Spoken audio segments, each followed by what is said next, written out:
कि वो पल है जब युद्ध शुरू होने वाला था और दुर्योधन ने अपनी आंखों से पांडवों की सेना देखी। इस श्लोक में सिर्फ युद्ध का नहीं बल्कि भय, चिंता और मनोवैज्ञानिक स्थिति का भी संदेश है। मनोवैज्ञानिक स्थिति किसकी? दुर्योधन की। चलिए इसे हम अच्छे से समझते हैं। दृष्ट्वा तु पाण्डवानीकं व्यूढं दुर्योधनस्तदा आचार्यमुपसंगम्य राजा वचनं ब्रवीत। धर्म क्षेत्र कुरुक्षेत्र में दो विशाल सेनाएं आमने सामने थी। पांडवों की सेना पूरी तरीके से व्यवस्थित और पूरे तरीके से तैयार थी। घोड़ों की खड़खड़ाहट, अस्त्र शस्त्रों की चमक और योद्धाओं की आंखों में जोश, हर चीज युद्ध के लिए तैयार थी। दुर्योधन जो अपनी सेना का नेतृत्व कर रहा था, पहली बार वास्तविकता को पूरी तरीके से महसूस कर रहा था। उसका मन थोड़ा भयभीत था क्योंकि उसने कभी इतनी व्यवस्थित और शक्तिशाली सेना देखी ही नहीं थी। दुर्योधन ने महसूस किया कि उसका डर वास्तविक था। उसे लगा, क्या हम इन पांडवों से जीत पाएंगे? इस डर के साथ वो अपने गुरु द्रोणाचार्य के पास जाता है।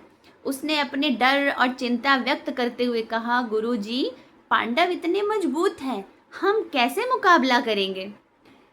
उसका ये कहना ये दिखाता है कि बड़े से बड़े संकट में डर और चिंता आना तो स्वाभाविक सी बात है, लेकिन सलाह और बुद्धिमानी से हम इसका सामना कर सकते हैं।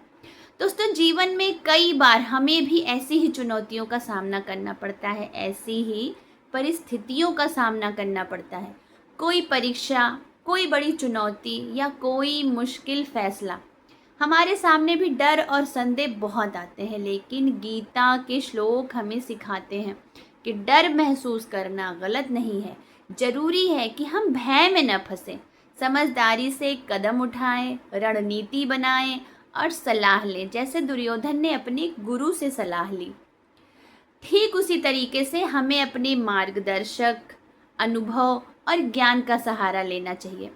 कल्पना करिए कि आप किसी बड़ी नौकरी के लिए इंटरव्यू देने जा रहे हैं। पहले दिन आप घबराते हैं, सोचते हैं कि क्या आप सफल हो पाएंगे, लेकिन अगर आप पूरी तैयारी के साथ जाते हैं तो निश्चित ही आप सफल होंगे। ध्यान रखते हैं अगर आप इस बात का कि आप योग्य हैं, और अगर आप अपनी योग्यता पर भरोसा करते हैं तो डर आपको रोक नहीं पाता है।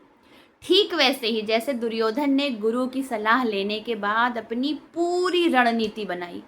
ये श्लोक हमें सिखाता है कि डर को समझो, लेकिन उसे अपने ऊपर हावी मत होने दो। तो दोस्तों, गीता का ये श्लोक सिर्फ युद्ध नहीं बल्कि जीवन के हर कठिन समय में हमारे लिए प्रेरणा है। डर और चिंता स्वाभाविक है, लेकिन समझदारी, रणनीति और सलाह से हम उसे पार कर सकते हैं। अगर आपको ये कहानी और ये श्लोक पसंद आया तो प्लीज़ प्लीज़ प्लीज़ लाइक और शेयर ज़रूर करिएगा।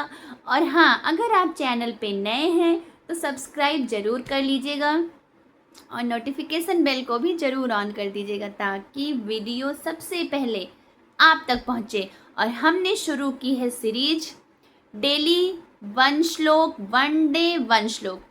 1 श्लोक यानी कि गीता के एक एक श्लोक से हम समझेंगे अपनी ज़िंदगी कैसे जिएं, अपने जीवन को कैसे हम आगे बढ़ाएं और कैसे हम परिस्थितियों का मुकाबला करें। नमस्कार दोस्तों, हरे कृष्णा, जय श्री हरि।